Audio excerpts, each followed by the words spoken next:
नमस्कार दोस्तों, स्वागत है फिर से एक और आयुर्वेद की बातों में। तो आज का हमारा टॉपिक है वात व्याधि और वात विकार। चाहे मैं पेशेंट को देखूं या तो कोई भी और आयुर्वेद डॉक्टर पेशेंट को देखे, सबसे बड़ा यक्ष प्रश्न है, या तो हम सभी लोग जानते हैं कि जब भी हमारे पास जो भी पेशेंट आते हैं, कहीं ना कहीं उसमें वात दुष्टि होती ही है। और कहीं ना कहीं तो हमारे पेशेंट खुद भी जानते हैं और वो अपने आप में ही बोलते हैं कि मेरा वायु बहुत ही बढ़ गया है। तो ये वायु क्या है, हमारे शरीर में कैसे बढ़ता है तो हमें क्या क्या तकलीफें होती है, कब कब बढ़ता है और हमें उसे कैसे बैलेंस करना चाहिए, हमारी लाइफस्टाइल या तो हमारा डाइट कैसा होना चाहिए कि हम हमारे शरीर में वायु को बैलेंस रखें। दोस्तों, मेरे वीडियो को लास्ट तक देखिए, मैं ये बातों को बहुत अच्छे से आपको आज समझाऊंगी। तो ये वायु होता क्या है, हमारे शरीर में वात पित्त कफ 3 दोष होते हैं। उसी के साथ धातुएं होती है, मल होते हैं धातुओं के, इन्हीं सब के फंक्शन होते हैं। और 13 प्रकार की डाइजेस्टिव या तो डाइजेस्टिव फायर के साथ दूसरी और 12 प्रकार की मिलके 13 प्रकार की हमारे शरीर में अग्नि होती है। इन सभी का जो कंट्रोल है वो कहीं ना कहीं वायु ही करता है। मैं यहाँ पे बात करूँगी कि वायु करता क्या है। यथा ब्रह्मांडे तथा पिंडे, वायु के बिना ये जैसे प्रकृति नहीं चलती, वैसे भी वायु के बिना हमारा शरीर बिल्कुल ही नहीं चलता। तो हमारे बॉडी के मोटा मोटी सारे जो फंक्शंस है, सारे दोष धातु मल जो भी कुछ है, वो सभी को कंट्रोल करता है वायु। वायु के डिस्टर्ब होने से सब कुछ हमारे बॉडी में डिस्टर्ब हो जाता है। बोला गया है कि वायु ही नाम देवता, वायु ही नाम प्राण, या तो प्राण ही नाम वायु। तो वायु है वही प्राण है, वायु है वही जीवन है, वायु ही देवता है।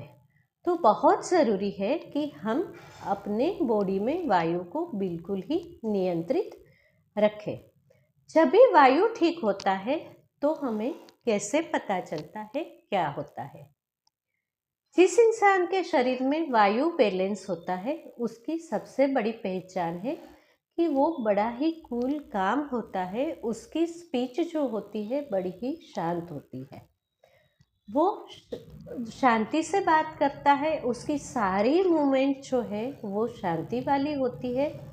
जिसका वायु बढ़ा है वो कहीं ना कहीं उसकी आई मूवमेंट बहुत ही ज़्यादा होती है।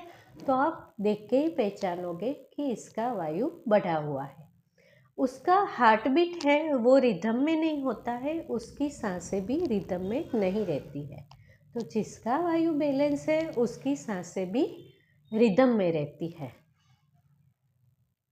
और बात करें तो हमारे बॉडी के जो भी सारे फंक्शन हैं, जैसे कि हमारे ब्लड के सर्कुलेशन, हमारे शरीर की जो पाचन क्रिया और हमारा एक्सक्रिएशन, हमारी मूवमेंट, हमारा सांस लेना और हमारा बात करना, मोटा मोटी सारे ही फंक्शंस जो है वो वायु की हेल्प के बिना हो ही नहीं सकते। अगर ये सब कुछ बैलेंस है तो आपका वायु बैलेंस है। आप सबने ये सुना होगा कि वायु का स्थान बस्ती में है या तो वायु का स्थान नाभि से नीचे है। जी नहीं, वायु पूरे ही शरीर में व्याप्त है, जैसे कि वायु पूरी प्रकृति में व्याप्त है। वायु के बिना कुछ भी नहीं चलता है। हमारे जो सर में यहाँ तक रहता है उसे बोलते हैं हम प्राणवायु। गले से लेके चेस्ट तक होता है उदान वायु, जो कि हमारी वाणी माने की स्पीच को और सांस को कहीं ना कहीं कंट्रोल करता है, हार्ट को हेल्दी रखता है। स्टमक में यानी कि चेस्ट से लेके नाभि तक, अम्बिलिकस सर्कल तक होता है समान वायु, जो हमारे बॉडी की डाइजेस्टिव फायर को ठीक रख के हमारे बॉडी का डाइजेशन ठीक रखता है। नाभि के नीचे होता है अपान वायु, और ये अपान वायु जो है उसी की दृष्टि से कहीं ना कहीं धीरे धीरे हमारे बॉडी के सारे दोष, धातु, मल दुष्ट होते हैं। उसी की वजह से हमारे यहाँ बोला जाता है कि पेट को साफ रखना बहुत ही ज़्यादा ज़रूरी है। हालांकि वो कार्य भी वायु अगर ठीक है तभी होता है।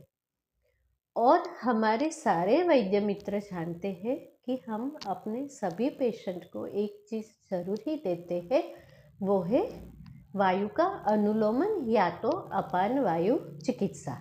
क्योंकि कहीं ना कहीं हम जब अपान वायु को ठीक करते हैं तो हमारे शरीर के सारे वायु और सारे दोष, धातु, मल, डाइजेस्टिव फायर, सर्कुलेशन सब कुछ धीरे धीरे बैलेंस में आ जाता है। और जैसे ही सब कुछ बैलेंस में आता है हमारा शरीर बहुत अच्छे से कार्य करता है।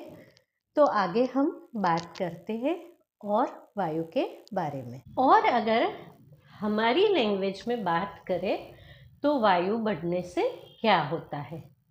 सबसे पहला वायु का लक्षण है रुक्षता, मतलब कि आपको ज़्यादा प्यास लगती है, आपकी स्किन ड्राई रहती है, आपके नेल्स ब्रिटल हो जाते हैं, आपके हेयर भी बहुत ज़्यादा ड्राई रहते हैं, आपके फुट जो होते हैं या तो हील होती है वो भी क्रैक हो जाती है, आपके हाथों के पंजे और पैरों के तलवे बहुत ही ज़्यादा ड्राई रहते हैं, बार बार आपको प्यास लगती है, आपको बॉडी में एक्स एंड पेन्स रहते हैं। और सबसे बड़ा जो वायु का लक्षण है, जिसके बॉडी में ज़्यादा वायु होता है उसकी अग्नि विषम होती है, मतलब कि उसको बिल्कुल ही इम्बैलेंस अग्नि होती है।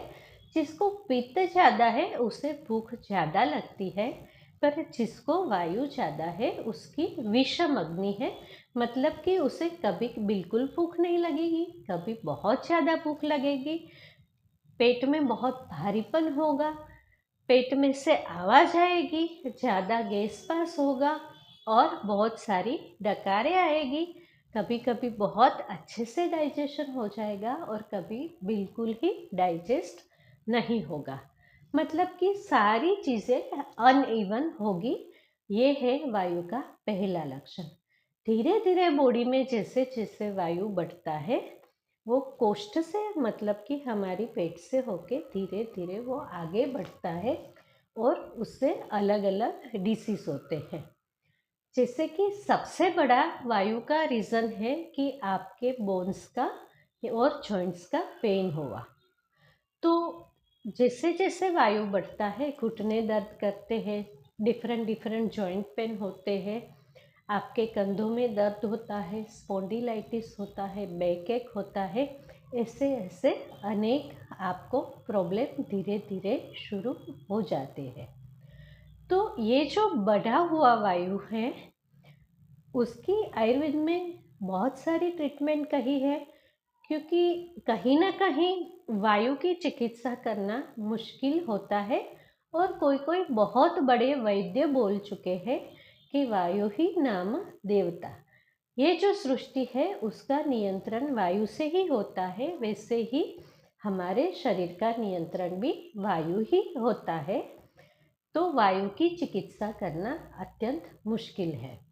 अगर हम डिसीज़ की बात करें तो कफज व्याधि 20 प्रकार के होते हैं, पित्तज 40 प्रकार के होते हैं और वातज व्याधि 80 प्रकार के होते हैं, 80 प्रकार के। जब आप कफज और पित्तज दोनों को मिला लो तो वातज व्याधि उससे भी ज़्यादा है। उसमें भी हमारे बॉडी में वायु बढ़ता है तो उसके 20 आवरण होते हैं। आवरण मतलब कोटिंग। ये बिल्कुल वैसा ही है कि कहीं पे वायु ट्रैप हो जाता है। जैसे कि आप बिल्कुल ये सोच लो कि एक सोप बबल है पर उसके अंदर भी वायु है, उसके बाहर भी वायु है, पर जब तक ये बबल को आप पोक करके ख़त्म नहीं करोगे, तोड़ोगे नहीं, अंदर का और बाहर का वायु एक नहीं होगा, वैसे ही हमारे बॉडी में बहुत सारी जगह पे और बहुत सारी तरीके से वायु ट्रैप होके हो जाता है, जिससे हमें वातज व्याधि होता है, जिसे आवरण बोलते हैं। और आवरण चिकित्सा वैद्य लोग जानते हैं, तो उसको करने के लिए आपको वैद्य के पास ही जाना पड़ेगा। अभी हम मोटा मोटी बात करेंगे कि आपको वायु ज़्यादा रहता है, तो वायु को कम करने के लिए आप क्या करेंगे। तो सबसे पहली बात है कि जब भी आप इंटरनेट पे या तो वीडियो पे ऐसे सर्च करते हैं, तो ये चीज़ खा लो वायु कम हो जाएगा, ये 5 चीज़ खा लो, ये 2 चीज़ खा लो, आपका वायु कम हो जाएगा। तो ये खा लो, ये पी लो, काढ़ा खा लो, गोली खा लो और आपको तकलीफ दूर हो जाएगी। ऐसे कभी कोई ठीक नहीं होता। जैसे ही कभी आप एलोपैथी डॉक्टर को फ़ोन करके नहीं पूछते हो कि मुझे लेफ़्ट साइड में चेस्ट पेन हो रहा है, तो आप मुझे बताओ मैं क्या करूँ? वो आपको क्या बोलेगा? इंस्टेंट आप हॉस्पिटल आ जाओ, आपके बहुत सारे टेस्ट करवाने पड़ेंगे, आपके कार्डियोग्राम करवाना पड़ेगा और आपको बिल्कुल देखना पड़ेगा कि आपका हार्ट ठीक चल रहा है या नहीं। आपका जो चेस्ट पेन है वो आपके कहीं ना कहीं हार्ट के रिलेटेड है या तो कोई और रीज़न है, हम आपको फ़ोन से नहीं बता सकते। ये भी ऐसी ही बात है, अगर तो आपके बॉडी में वायु बहुत ज़्यादा बढ़ रहा है, तो आपको ज़रूर से कोई आयुर्वेद डॉक्टर को बताना ही चाहिए, उनकी सलाह लेनी ही चाहिए। मैं यहाँ आपको थोड़ा बहुत आइडिया देती हूँ कि आपके बॉडी में अगर वात व्याधि बढ़ रहे हैं या तो वायु बढ़ रहा है, तो आपको क्या करना चाहिए। आगे मैं जैसे अपने सारे वीडियो में कहती हूँ, वैसे ही कह रही हूँ कि जब तक आप पूरा लाइफस्टाइल चेंज नहीं करोगे, आप ठीक नहीं होने वाले। आप ऐसे ही मोटा मोटी नहीं बोल सकते कि आयुर्वेद तो जड़ से रोगों को मिटाता है। जी नहीं, ऐसा नहीं है। आपको जड़ से मूल से अपनी आदतें बदलनी होगी, आपकी लाइफस्टाइल चेंज करनी होगी और आपको कहीं ना कहीं आपका नेचर तक बदलना होगा। उसके बाद भी हमारा जो जीवन है वो प्रारब्ध के अधीन है, तो हमें देव व्यपाश्रय माने कि कहीं ना कहीं सत्कर्म भी करना होगा, तभी जाके हम ठीक हो सकते हैं। तो हम बात करेंगे कि ऐसा क्या करने से हमारे शरीर में वायु बढ़ता है। उसका मैं आपको एक बहुत ही क्लियर एग्जाम्पल दे रही हूँ। ये बहुत लोगों ने एक्सपीरियंस किया होगा। ज़्यादातर हम अनजान जगहों पे जाते हैं, या तो हम कोई मॉल में या शॉपिंग सेंटर में जाते हैं, हम बिल्कुल सीधे सीधे चले जाते हैं बेध्यानपने से। अगर जो ज़मीन पे हम चल रहे हैं उसमें इतना सा ही स्टेप आया, मतलब कि हम चल रहे हैं उससे नीचे इतना ही स्टेप आया और एकदम से चलते चलते हम स्टेप उतर गए, तो क्या होगा? सडनली कहीं ना कहीं हमारे जीवन में सबके साथ ये हो चुका होता है। जैसे ही हम स्टेप चुक जाते हैं तो कुछ नहीं होता, वैसे तो हम बस थोड़े से हिल जाते हैं, ना तो हम गिरते हैं ना तो हमको चोट लगती है। बट आप नोटिस करोगे कि इंस्टेंट ही आपके हार्ट बीट बढ़ जाएंगे, आप थोड़ा सा हिल जाएंगे और कभी कभी तो आप कांपने लगेंगे और डर से जाएंगे कि कहीं मैं डर तो नहीं गई, कहीं मैं गिर तो नहीं गई, मुझे चोट तो नहीं आई उसी टाइम पे। और आप जब बिल्कुल आराम से चल रहे थे उस टाइम पे दोनों का जो आपकी मनोस्थिति और आपके शरीर की जो स्थिति है उसका आप एनालाइजेशन करोगे तो आपको बिल्कुल रियलाइज होगा कि सडन वायु बढ़ता है तो क्या होता है। सबसे पहले जैसे मैंने कहा, आपका हार्ट बीट अनइवन हो जाता है। तो सबसे पहले कोई सडन शॉकिंग चीज़ होती है तो वायु बढ़ जाता है। आपको बहुत इंटरेस्टिंग लगेगा, पर बहुत ज़्यादा लाउड म्यूज़िक सुनने से वायु बढ़ता है। हमारे आयुर्वेद में बोला है कि आधी शक्ति रहने तक एक्सरसाइज करो। तो कहीं ना कहीं जो लोग बहुत ज़्यादा जिमिंग करते हैं या तो दौड़ने की प्रैक्टिस करते हैं, बहुत ज़्यादा स्पीड में एक्सरसाइज करते हैं, या तो अपनी ताकत से ज़्यादा एक्सरसाइज करते हैं, स्पीडी योगा करते हैं, स्पीडी एक्सरसाइज करते हैं, उसको भी वायु बढ़ा रहता है। दूसरा, जो लोग बिल्कुल ही रुक्ष खाना खाते हैं, मतलब कि ड्राइनेस वाला खाना खाते हैं, उसको भी वायु बढ़ा रहता है। तीसरा, ओरिजिनली जैसे हमारा वेदर होता है, या तो हमारा वेदर चेंज होता है, उसका भी इफेक्ट कहीं ना कहीं जैसे बाहर होता है वैसे ही हमारे अंदर होता है, और हमारे शरीर में वायु का प्रकोप होता है। ज़्यादातर वायु का प्रकोप मॉनसून में होता है, क्योंकि समर में कहीं ना कहीं वायु का संचय होता है, और मॉनसून में जैसे ही बारिश गिरती है और बादल बढ़ते हैं, थोड़ा सा टेम्परेचर डाउन होता है, तो हमारे बॉडी में वायु का उत्पाद शुरू होता है।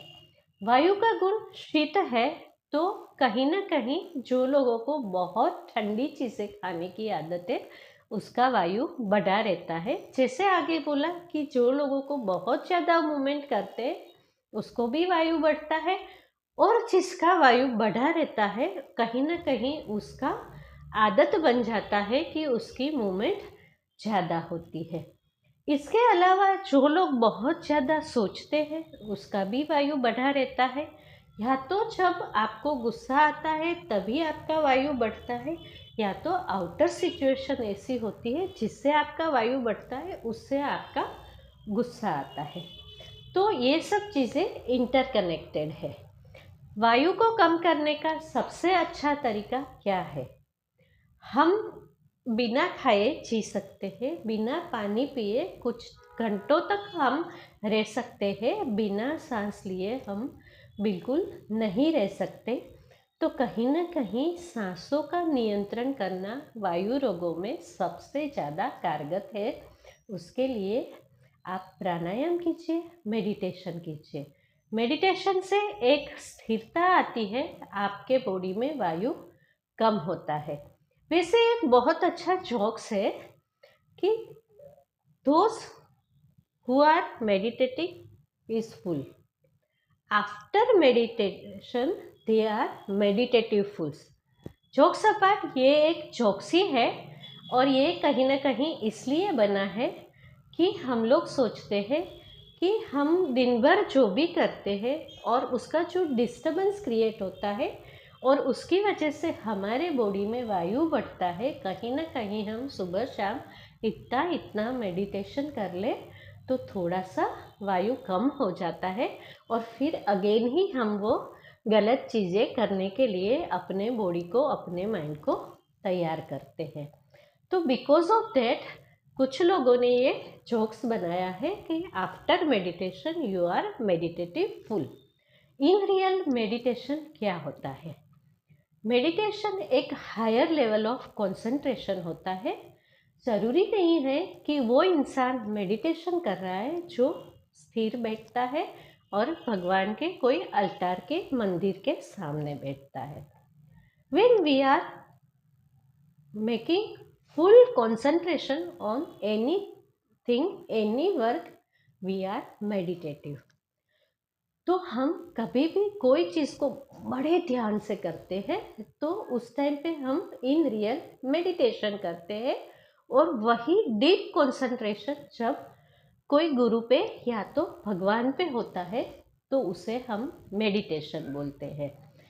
तो मोटा मोटी मैं यह कहूँगी कि आपको ऑलवेज मेडिटेशन स्टेट में रहना है, मतलब कि प्रेजेंस ऑफ माइंड रखना है। आप जब जो कर रहे हैं वही करना है, पीछे का ना तो सोचना है ना तो आगे का सोचना है। कहीं ना कहीं आपके ये स्टेट जो माइंड का है वो बहुत अच्छे से आपके वायु को बैलेंस करेगा। जो कि कभी भी कोई भी खाना या तो कोई भी दवाई आपके वायु को बैलेंस नहीं कर सकती। पर फिर भी मैं आपको आगे बताना चाहूँगी कि वायु को बैलेंस करने के लिए आपको क्या करना चाहिए, क्या खाना चाहिए। मोटा मोटी अगर तो आपको लग रहा है कि आपका वायु थोड़ा सा डिस्टर्ब है, मतलब कि कभी कोई शॉक या झटका सा लगने से, जैसे मैंने अभी एक्सप्लेन किया कि आप एकदम से स्टेप चुक गए और आपका वायु बढ़ गया, एट दैट टाइम आपका मूव क्या होना चाहिए, नथिंग, आसपास में कोई जगह देख लो और शांति से 5 मिनट के लिए बैठ जाओ। बैठने की जगह नहीं है तो थोड़ा साइड में हो लो, शांति से खड़े हो जाओ और डीप ब्रीदिंग कर लो। 1 मिनट के लिए अपनी आंखें बंद कर लो, आपका वायु शांत हो जाएगा। दूसरी चीज़, अगर तो आप रनिंग करते हैं तो आप रनिंग मत कीजिए, आप जॉगिंग कीजिए, नहीं तो आप वॉकिंग कर सकते हो। रिदमिक वॉकिंग कीजिए, आराम से कीजिए, जहाँ तक हो सके। अगर तो आप मॉर्निंग वॉक कर रहे हैं तो आप वॉकिंग के टाइम अकेले रहना पसंद कीजिए। वैसे ग्रुप में रहना बहुत अच्छा है, पर कहीं ना कहीं मैंने पार्क में देखा है कि जब लोग वॉकिंग करते हैं ग्रुप में, तब साथ साथ में बातें भी करते जाते हैं। बिकॉज ऑफ दैट उसका वायु काफ़ी बढ़ता है। तो आप जब भी वॉकिंग करो, चाहे वो मॉर्निंग वॉक हो चाहे वो इवनिंग वॉक हो, एट दैट टाइम आप अगर तो बातें करते करते वॉक कर रहे हो तो आप बहुत धीरे धीरे चलिए, नहीं तो आप बिल्कुल ही अकेले अकेले वॉक करना चाहिए और आप ऐसे ही वॉक कीजिए। हाँ जी दोस्तों, तो अभी मैं बात करती हूँ कि आप ऐसा कौन सा खाना खाएंगे तो आपका वायु बैलेंस रहेगा। तो आप मीठा खाने से वायु बैलेंस रहता है। नमकीन चीज़ें यानी कि लवण रस युक्त चीज़ों कहीं न कहीं वायु को बैलेंस कर रहती है, और खट्टी चीज़ें तो कहीं न कहीं मधुर, अम्ल, लवण, ये 3 रस या तो टेस्ट वायु को बैलेंस करता है। बढ़े हुए वायु को कम करने के लिए सबसे कारगर कोई चीज़ है तो वो है स्नेह। स्नेह आयुर्वेद में ऑयली चीज़ों को बोला जाता है। तो कहीं ना कहीं तिल का जो तेल है उसे आयुर्वेद में परम वात शामक बोला है। तो बिकॉज ऑफ दैट ओनली हमारे यहाँ ये एक हमारे लाइफस्टाइल थी जो कि हमारे एंसेस्टर ने बनाई थी। जैसे ही बारिश होती थी हम पकोड़े खाया करते थे, क्योंकि पकोड़े बहुत ऑयली होता है। बारिश होती है तो हमारे बॉडी में वायु बिल्कुल ही डिस्टर्ब हो जाता है, तो पकोड़े खाने से वायु थोड़ा सा बैलेंस होता है। सेम वे है, अगर तो हम प्रोटीन या दालों की बात करें तो ब्लैक ग्राम जिसे बोलते हैं उड़द दाल, उसे भी परम वात शामक बोला गया है। और चिकपी माने की चने की दाल को भी परम वात शामक बोला गया है। अभी शायद आपको ये भी आंसर मिल गया होगा कि क्यों गुजरात और राजस्थान में लोग ज़्यादातर बेसन खाते हैं, क्यों गुजराती लोग फाफड़ा और जलेबी खाते हैं। गुजरात एक ड्राई स्टेट है, इसे जंगल प्रदेश बोलते हैं। कहीं ना कहीं हमारा जो आसपास का एटमॉस्फेयर है वो वात वृद्धि वाला है। तो हम बेसन माने कि चना जो कि वात शामक है, साथ ही साथ उसमें अजवाइन, हींग और तेल में तलने से वो थोड़ा वात शामक हो जाता है, जिसे हम डिफरेंट स्पाइसेस वाली चटनी के साथ खाते हैं तो थोड़ा वायु कम रहता है। क्योंकि गुजरात के लोग थोड़े सुकुमार भी होते हैं तो उसे थोड़ी एनर्जी की ज़्यादा ज़रूरत होती है।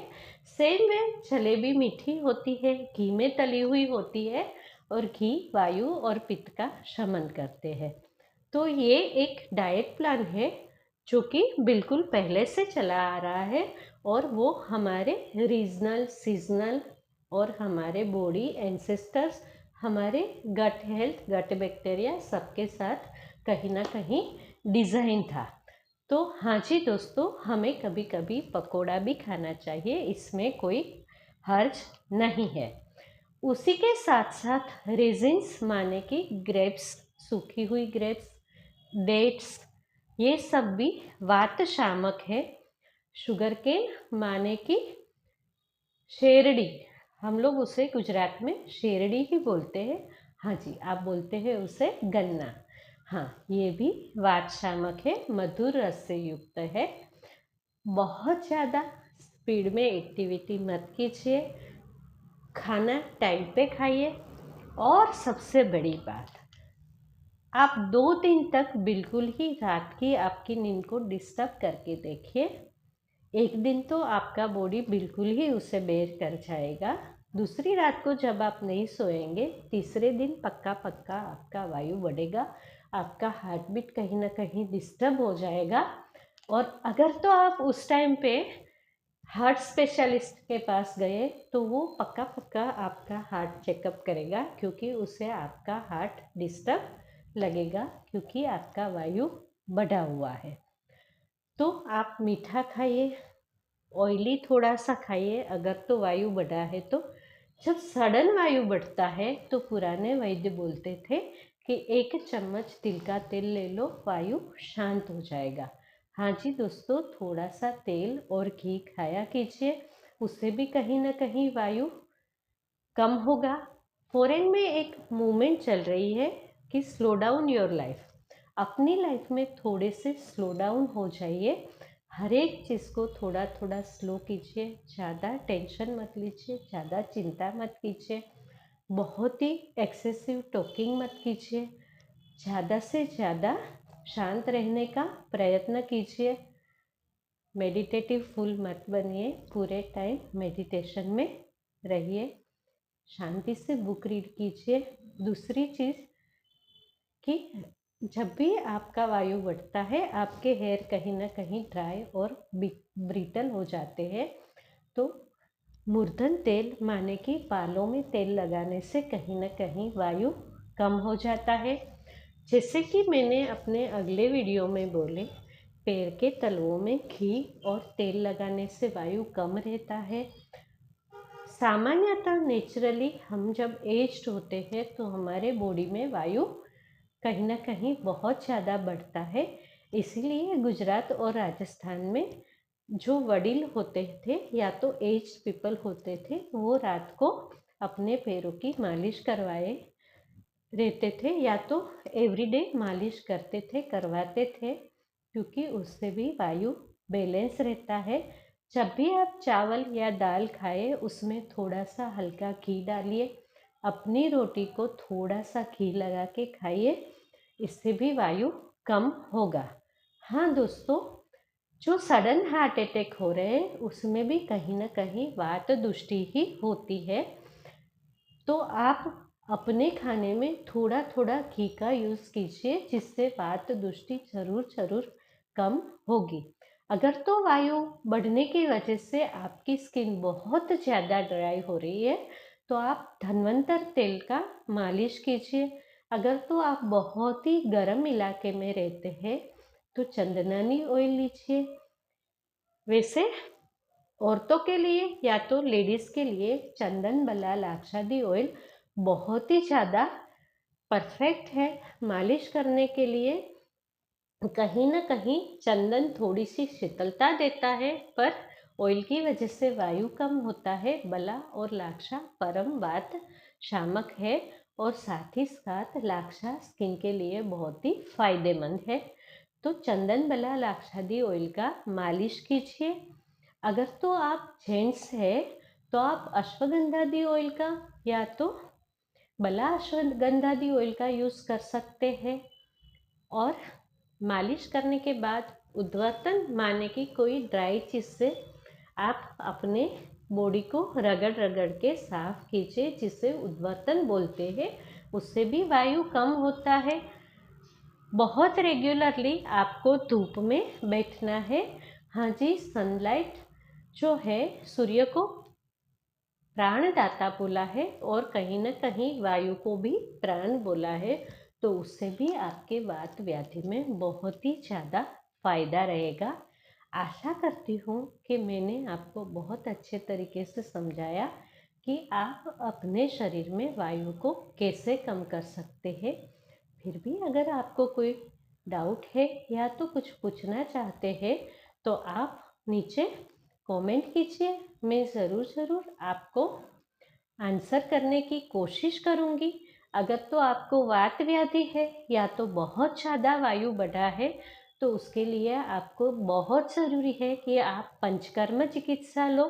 आप अपने नज़दीकी पंचकर्म सेंटर जाके कोई आयुर्वेद डॉक्टर को दिखा के बस्ती लो, कोई ना कोई मसाज करवाओ, शिरोधारा करवाओ और थोड़ी सी जो भी वो एडवाइस करे वो दवाई लेके अपने शरीर में वायु को बैलेंस करो। क्योंकि कहते हैं कि पित्त पंगु कफ पंगु पंगवो मल धातव वायुनाम यत्र नियंते तत्र वर्षति मेघवत। तो अगर तो हमारा वायु डिस्टर्ब है तो कफ पित्त दूसरे मल और धातु सब कुछ कहीं ना कहीं डिस्टर्ब हो जाएगा। तो जब भी आपको फीलिंग आती है कि आपका जो शरीर का वायु है वो डिस्टर्ब हो रहा है तो आप ज़रूर से आसपास में कोई आयुर्वेद चिकित्सक या तो आयुर्वेदाचार्य को मिलिए और अपने वायु को बैलेंस कीजिए।